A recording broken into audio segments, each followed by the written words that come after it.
Wherever you may be listening, however you may be listening, thank you so much for tuning in to another edition of the Cardinals on SI podcast. My name is Donnie Drew, joined every week by my main squeeze, Richie Bradshaw. Before we get into the nitty gritty, go ahead and comment, like, subscribe on the video. It is much appreciated. Follow Richie on Twitter at RichieBrads36. Follow me on Twitter at Donnie Drew and Richie. We finally got our first taste of Arizona Cardinals football today, a 34-28 loss against the Buffalo Bills. First of all, I am so glad the football season is finally back. Second of all, how are you? Donnie, I am good. We just had a full slate of NFL football today. Bounced back and forth between the Cardinals game, commercials. I had to check out Red Zone a little bit. So, Are you a red zone guy? oh, I am. Big time Red Zone Good. guy.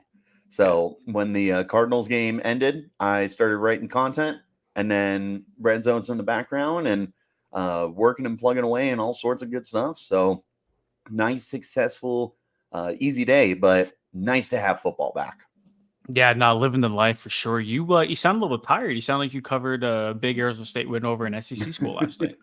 It was a pretty big win for the Sun Devils. We actually took a look at that game today on Locked On Sun Devils. If you haven't checked it out, go ahead and check it out. And we got content all week long. So never been a better time to be a Sun Devils fan, baby. 2-0.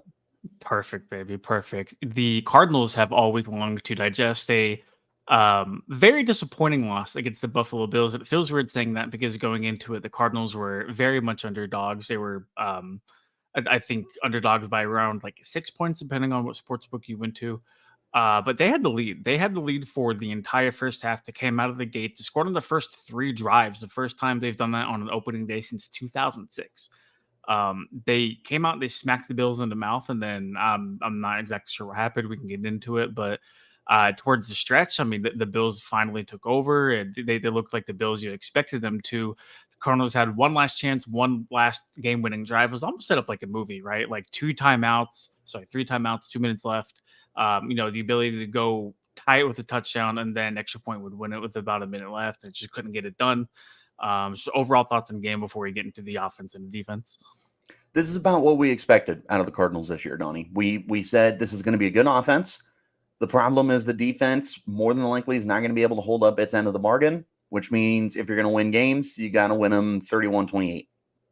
That's pretty much exactly what this game came down to, is needing a touchdown to beat the Bills by 1 point, provided you made that PAT.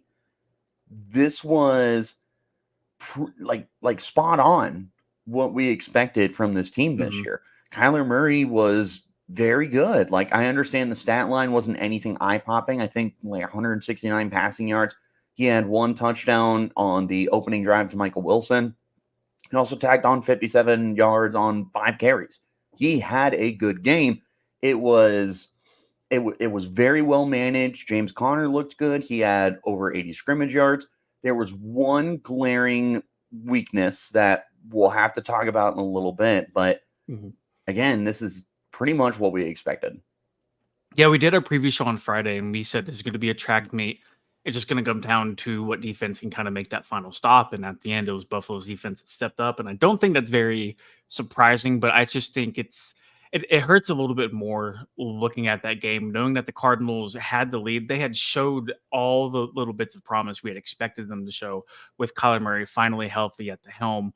And, more victories don't get you anywhere, Richie, but if you just look at it black and white, that's a very tall task for any team to go into Buffalo and try to knock off Josh Allen and the Buffalo Bills.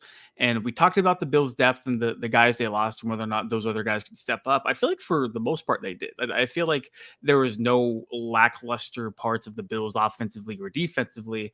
Granted, I mean, it feels weird saying that whenever the Cardinals put up 28, but like they got to stop at the end of the day. And I think that's all that matters whenever you carry home the W. Moving to the offensive side of the ball, Kyler ended up as their leading rusher, 5 attempts, 57 yards. James Conner found the end zone with 50 yards. If you're a betting person, James Conner's rushing prop was set at 50.5 yards. So that stings for the people that took that. That's bad beats, man. We did see Trey Benson tout the rock, and then Greg Dortch had a little carry there as well.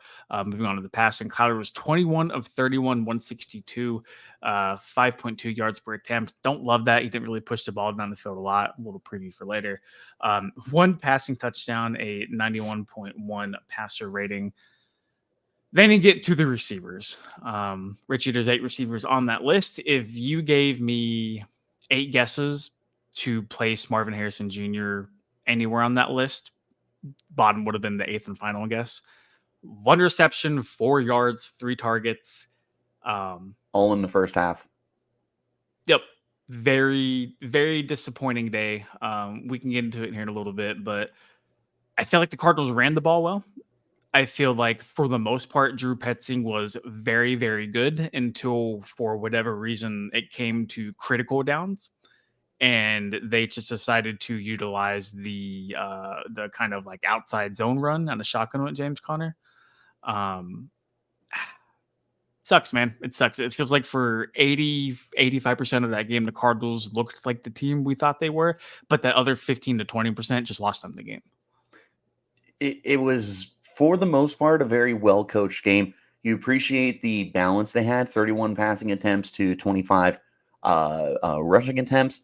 They distributed the ball pretty well. You can see 8 different people caught a pass. If you look at that yards per reception average, Donnie, only 2 players averaged over 10 yards a catch. And to the surprise of all of us, it's 2 running backs. Yeah. Your number 1 receiver, Marvin Harrison Jr., had 1 catch for 4 yards. Michael Wilson's only catch in the game was a 5-yard touchdown. Your tight end, Trey McBride, 5 grabs, only 30 yards with a long of 8. They did not push the ball down the field enough. You had a 24-yard long in this game from Imani DeMercado, and he did a lot of work on that play. It was very lackluster through the air. But like I said, I thought Kyler did a good job managing very well. You really hope that you can maybe see the training wheels come off of this offense maybe a month down the road once you start getting a little more comfortable. But it's week 1. You're trying to see what works, what doesn't work, what are your limits, all that good stuff. So is it ideal? No. Was it the greatest way to start the year? No, but they still played a rock solid game on offense. Offense was certainly not the problem in this game. No, not at all. Binary Code says, when are we going to admit that Kyler's just not that guy? And then Daniel says, it's okay, they will get better. Touching on this, I feel like for the most part, Kyler played fine. I feel like Kyler operated very much within his means. And we have to remember, they had no preseason. They had no preseason at all. I understand that the Cardinals were trying to keep everybody healthy. Fun fact, players got hurt today. Shocking. If players are going to get hurt, they're going to get hurt. I understand trying to preserve them for the regular season. You don't want them playing every single snap in the preseason. But at times, it very much looked like there was a bit of a disconnection, and I can't help but feel like they could have benefited from seeing live action together in the 3 exhibition games they had. But you know what? Not an NFL head coach. What do I know? Moving to Daniel, I think it will. I think it will get better. I think all things considered, not that this was a win, but definitely something you can hang your hat on, watch the film, see what plays won and lost you the game, and then move on. Right. I don't think there's a whole lot of wiggle room for the season's over. They need to do this or do that. Like, that's very overreactionary stuff. We're only in week 1. We're just moving on to week 2. Any team to go into Highmark Stadium and beat the Bills, they're going to struggle. Back to Kyler. He's not the problem. He was not the problem today. He played a good game. I wonder what did happen, though, at halftime. I feel like the Bills adjusted extremely well coming out of the third quarter, and it felt like they sucked all momentum out. That final drive to score going into halftime was whatever, but the Bills coming out of the gates and just marching down and scoring again to tie it, I believe, to either tie it or take the lead. I can't remember, but regardless, it felt like after that, the Cardinals were just bystanders to a game that they were playing in. And it felt like they were, hit or miss for the rest of the second half. But I think Kyler had 132 passing yards at halftime, and he finished with 160. But like, what happened? Um, I can't imagine Kyler would have struggled if they had Jonah Williams. Jonah Hill does not play football. He's a fine actor. Yep, Jonah Williams goes out, Kelvin Beachum goes in, and Kelvin Beachum, all due respect, gets pushed back like a shopping cart by a very, very old Von Miller. 6 years ago, no problem. Von Miller is one of the best edge rushers in the game. Nowadays, we talked about this on Friday, Richie. Von Miller is a rotational guy for a reason. Like he's pretty much eating salary on the bench. And for Von Miller to do what he did today, and for him to flash what he flashed years ago, that's not a good look. No, the offensive line as a whole, I don't think played very well. They could have done worse, I suppose. Like, you have 5 yards per carry as a team. That's really quality, but Kyler Murray also had 11.4 as a runner. So it was middle of the pack. They gave up, was it 2 sacks or 3 sacks? 3. It was 3? Yeah. I think they were all in the second half too. Yep. And Gregory Rousseau was an absolute problem in this game. He killed it for all intents and purposes. And oh, dude, it's right in front of us. It says 4 sacks. Oh. If those kids could read, they'd be very upset. Yeah, exactly. 4 sacks for 16 yards. That makes a lot of sense. Yeah, Rousseau was a beast. And the Bills defense in general, Donnie, it's so funny you talk about making halftime adjustments. Mm-hmm. Cardinals didn't make any. And that was one of the things that ultimately doomed them in this game. Is I feel like this was almost a failure on Petzing's part more than anybody else, because you just weren't able to get any kind of, not production, but adjustments and whatever you needed to do for when the Bills came out and all of a sudden they're doing everything right. How do you counter? And the offense was not able to counter. And all of a sudden the Bills are going down the field on this defense, which we've talked about before. You have to find a way to change what you're doing to keep up, or you're going to lose. As dynamite as this offense is, if you cannot make the adjustments when a defense starts giving you different looks, it's already hard enough with this defense. But I feel like Drew Petzing should have learned this lesson last year, because how many games, Richie, were the Cardinals in where they had a lead going into halftime, where they had a lead heading into the end of the third or halfway through the fourth, and they end up losing, right? At what point do you have to say, look, if we're going to talk about being a balanced offense, which they're very capable to go through either the ground or the air, you need to be able to do both, right? It just felt like they couldn't get into a rhythm after halftime. It felt like you said, the Bills adjusted and they came out, and the Cardinals didn't. They really didn't. To watch the Cardinals offense in the first half compared to the second half, you texted me during the game. You said this is a tale of 2 completely different halves. And you were 100% right, because the offense we saw in the first half, it was on time, it was on schedule, they did what they wanted to do, Donnie. It was clicking. They were moving at will. Kyler was finding spaces in the zones. They were running the ball extremely well. And I really think they dialed up the pressure in the second half, and they went to a lot of man, and they basically forced Kyler to say, hey, you know what? If your first read isn't there, you're going to get sacked, or you're going to have to make plays with your legs. And granted, Kyler did manage to navigate the pocket. He managed to pick up a couple big first downs, either with his legs or extending the play a little bit. But it felt like the Cardinals' offensive line, which was already so before Williams got hurt, having Kelvin Beachum in there, it felt like Kyler didn't have a ton of time to throw. It felt like Kyler just overall just was not able to do what he did in the first half compared to the second half. Now, again, going back to Drew Petzing, when it's third and fourth down, I have no problem giving James Conner the ball. I have no problem handing the ball off to James Conner Do not do it out of shotgun where he's not getting at least a little bit of a head start. He's getting no steam. Do not run outside zone predictably over and over again. What are we doing? Brother, I What are we texted doing? you on that last drive, and I texted you on that third down with James Conner. And I don't think I used appropriate language Mhm. because I was absolutely flabbergasted. There we go.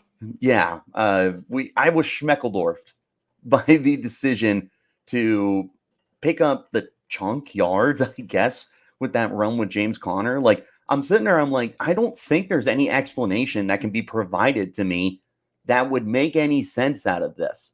It was just was miserable to watch, and it chewed up time. And I feel like instead of doing that, you could have done I don't know, like a quick slant across the middle or something and pick up 7 yards instead of the 2 or 3 that they got. Like, if your goal was to try and get closer, then you Mhm. should have been doing a little bit more than having some halfback draw, which I feel like we see from the worst offensive coordinators in football. I don't think Petzing is that. That was Not at certainly all. a decision, right? But that was a decision that you kind of scratch your head and you go, "What are you thinking?" So I say we call that play as it is.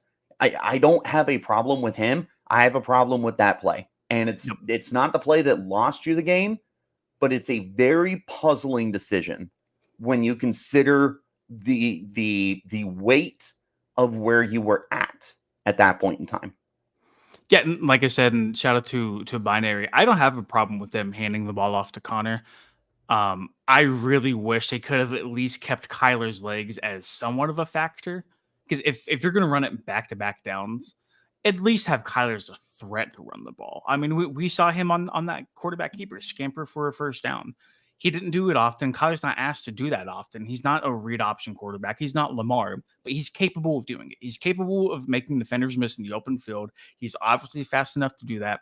Yes, you have James Conner. Yes, he can get you 3 yards in a cloud of dust if you need it, but it's 2024 and you need to have that dynamic ability to at least keep defenses honest. If Kyler runs a little read play there or an RPO or whatever you call it, and he makes the wrong read or the defense just sniffs it out, whatever, you can live with that. But watching James Conner out of shotgun take the ball and try to run the 15th outside zone play, what are we doing? I feel like Drew Petzing is so damn good when things are clicking, when things are moving. But the moment it comes time to tighten up the screws a little bit, it kind of falls flat. It kind of falls flat. And I hate that. It's not a knock towards Drew, but this happened time and time again last year. And with the one game sample size we have for this year, Richie, it happened again. We will talk about the Marvin Harrison Jr. play. I promise. First, we're going to go over to the defensive side of the ball. Uh, Richie, give me two people to lead the Cardinals in tackles every week. It's going to be Kaiser White. It's going to be Buda Baker. We saw Yep. a lot of that today. Shout out to Mac Wilson. Mac Wilson had himself a fairly decent game too. They did use him, obviously, at inside linebacker a little bit as edge rusher as well, which is what we saw out of him with the New England Patriots last season. David Collins should have had a sack. I was going to say my shout out would be Zaven Collins because I thought he did a very good job. And especially coming into the year with really weird, like, quote unquote, expectations that you have from him after you give him that contract. And it still doesn't feel like they're ready to commit to him being a true linebacker or a true edge rusher. But I thought this was a really fine game out of him. 9 tackles, which was tied for third on the team. He got into the backfield. He should have had a sack, but he did manage to get a tackle for loss. I was very impressed with what Zaven put together in this game. And it's crazy because it's really it's really tough to stop Josh Allen. Like no matter what defense you are, no matter how you cut the cookie, it's always going to be tough to stop Josh Allen. And I think we saw that today. The Cardinals, for the most part, were very advantageous with their opportunities, especially early. That Roy Lopez strip sack on Josh Allen, talking is very hard. That was fun. Whenever they were in the red zone, like driving, like that was such a big play. That was And then fun. you kind of you got the feeling after the Cardinals went down and scored after that, you're like, this is exactly like it was in 2021 when it went to Nashville and they beat the piss out of the Titans. Like, this is that year all over again. Let's go. Fire me up. Let's get a win in Buffalo and let's keep building off of this. But Nick Rallis really couldn't find a solid answer, and that's tough on him because he doesn't have all of the pieces to the puzzle to, I think, do what he wants to do.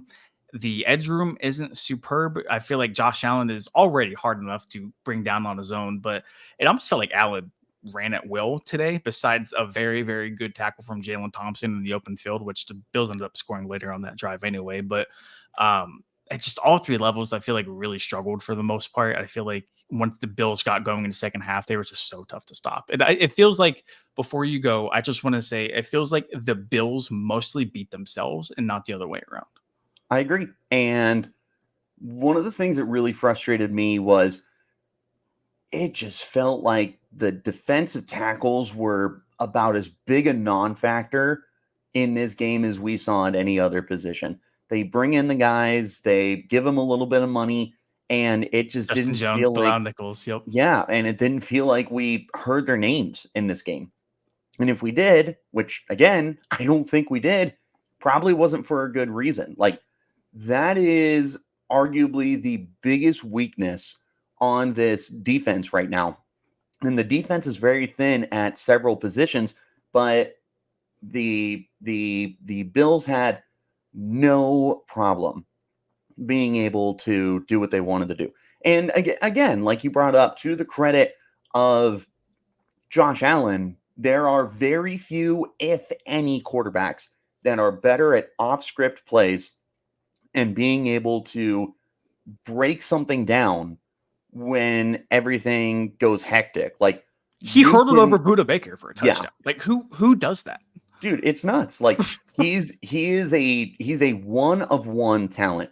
The way that he can sling the ball down the field, the way that he is a true dual threat, and the way that he scores touchdowns and turns the ball over. But don't say that. Bills fans are going to come after you.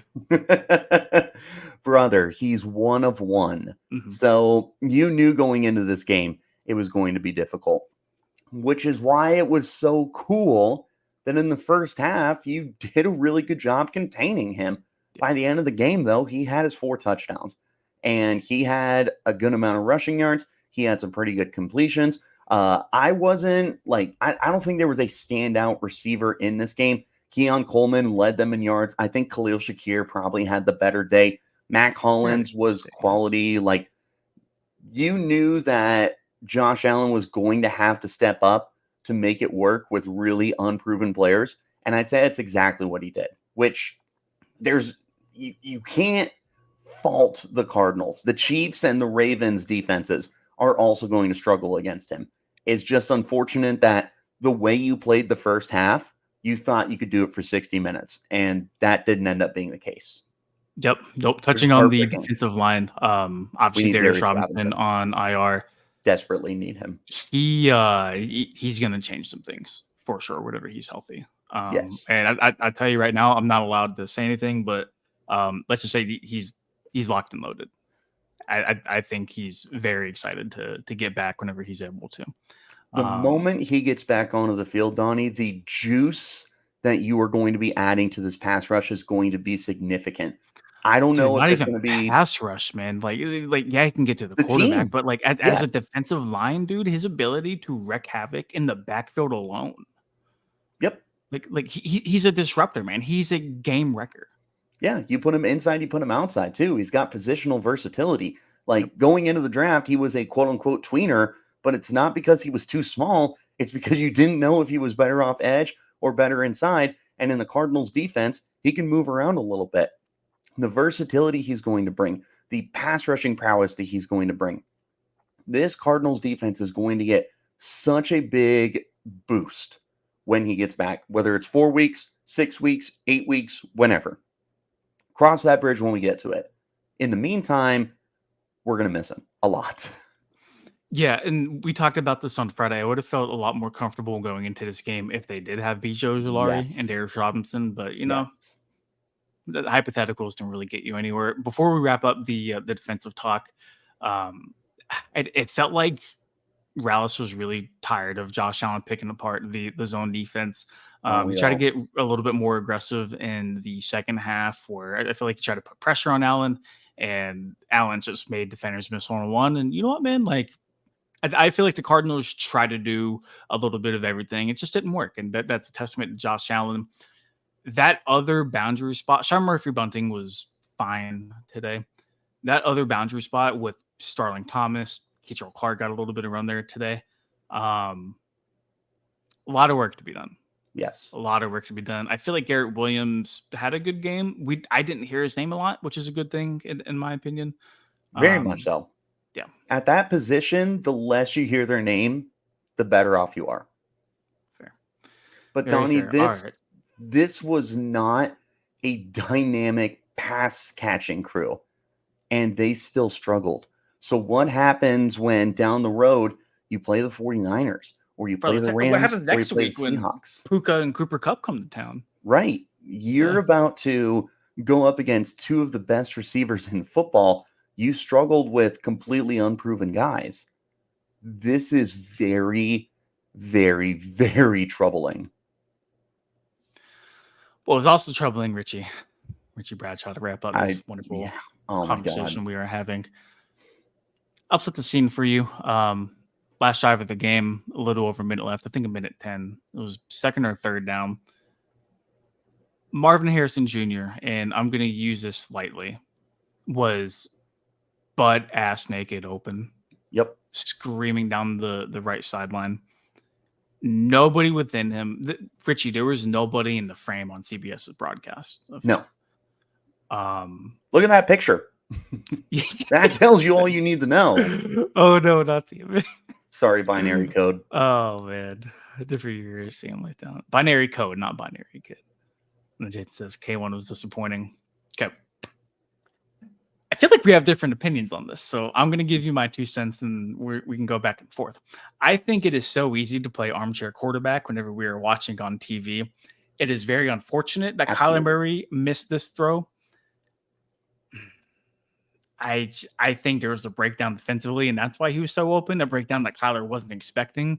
And when the bullets are flying, it is so tough to be like, oh, yeah, there's Marv 30 yards downfield. Let me go pop it over for him. After he's been sacked 3 times and that internal clock in his head is like, hey, get the ball out. Get the ball out, dude. What are we doing? Obviously, Kyler would have liked to have that playback. Everybody watching this, everybody who watched the game would have loved to have that playback. I just think it's really easy to say, oh, man, how come Kyler didn't throw it to Marv when there's so many other factors to go with that? No, I would agree with you, Donnie. In the way that the Bills attacked the Cardinals in the second half made it very difficult to sit in the pocket and be able to read down the field for any deep receivers. And I also would be under the assumption that there was probably a breakdown in coverage, because if there's one guy on this Cardinals team you don't want booty ass naked down the field, it's Marvin Harrison Jr. They double teamed him the whole game. They had a safety over top of him the entire game. Yeah, that is a rookie, his first ever game. That's the respect he commands of the defense. Yeah. No one near him. Something broke down. The only issue I have, and again, this is totally armchair quarterback. Like, you describe it perfectly. The only issue I have is I feel like when that pressure is breaking down on Kyler, I'm going to try and find 18. I feel like that is the first place I am going to look every single time. And it's totally much easier for me to say that. But I don't know, man. I feel like you can't miss that. But again, that's really, really easy for me to say when my happy ass is in a chair watching the game with a Dr. Pepper in my hand. Nice little product placement, Dr. Pepper there. 23 Matt says, players. I'm losing faith in Kyler's second year for the second coaching staff, not aggressively targeting our number 1 receiver. If Petzing was a genius, why ain't their design plays for our number 1 receiver? I think the playbook will open as we get a little bit further into the season. And we had talked about this at the very beginning. I'm not sure if you were here, but I really do think the lack of preseason snaps together. Look, LA trip was great. I am so happy that went. I'm so happy that bonded. I'm sure that helped. But it was so odd to me, at least a little bit, that the Cardinals preached about the entire preseason on reps or gold. Reps are gold, and we did not see this collective group take a single rep together during the preseason. I don't think they looked rusty, but I do think there was just a little bit something missing there. It's week one. That happens anyway. That happens to almost every single team that goes out there and that plays. But that being said, so I agree. any closing thoughts on the Buffalo Bills, Marvin Harrison Jr., anything like that? It's going to haunt fans, and it's going to haunt Kyler. It's going to haunt everybody. However, be mad about it today, flush it tomorrow, move on, move forward. Have a mindset of 1-game seasons for every single week. You're 0-1 this year. Starting tomorrow, 0-0. Looking to go 1-0. That's the mindset that you have to have. So it can be frustrating. It can be depressing. You just got to be able to move forward. I think all things considered, they played fine. Like really, if you take a step back and you remove emotion from it, I think the fact that they nearly went into Buffalo and upset the Bills, who are still a perennial AFC playoff contender, They're a heavyweight in the AFC. to be able to do that was really, really strong. But the standings don't measure moral victories. You either win and you either lose. And I wrote a piece on SI.com/NFL/Cardinals earlier this morning that said the time for talk is over. Last year was a gimme year for the Arizona Cardinals. 4-13 was fine because it was expected. But you added Marvin Harrison Jr., you have Kyler Murray healthy back, and in the mix, we need to see something. And while they didn't win, they're 0-1, and in the NFL, you are what your record is. I still feel like there's some really good building blocks to push forward. Now, that being said, they do have a pretty tough 2-week stretch coming up. They have the Los Angeles Rams, and then they have the Detroit Lions coming to town. Those are not easy, and they very well could be facing 0-3 in the face. But the NFL truly is a week-to-week league. Truly. We'll see what happens next week. But all in all, they played good, but not good enough. And I think that's kind of just a story of week one for them. I'll make a bold prediction. I don't think you start the year 0-3. That's all. Okay. We'll see. Is that bold? I feel like it when you're going up against 2 playoff teams. That's fair. And heavyweights in the NFC. That is fair.